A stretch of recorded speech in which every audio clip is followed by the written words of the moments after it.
You are looking at Julian's pronunciation guide, where we look at how to pronounce better some of the most mispronounced words in the world, like this other curious word. But how do you say what you're looking for today?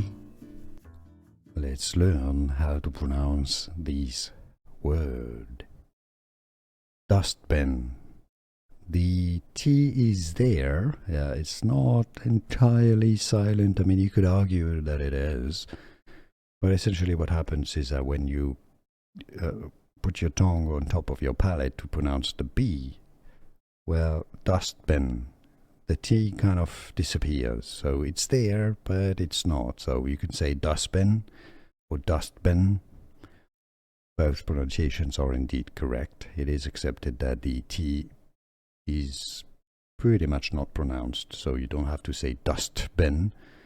Dustbin is fine, and how it's usually said. Here are more videos on how to pronounce more confusing words and names too many mispronounced. Like this video if you found it useful. I appreciate your support. I'll see you soon, and thanks for watching.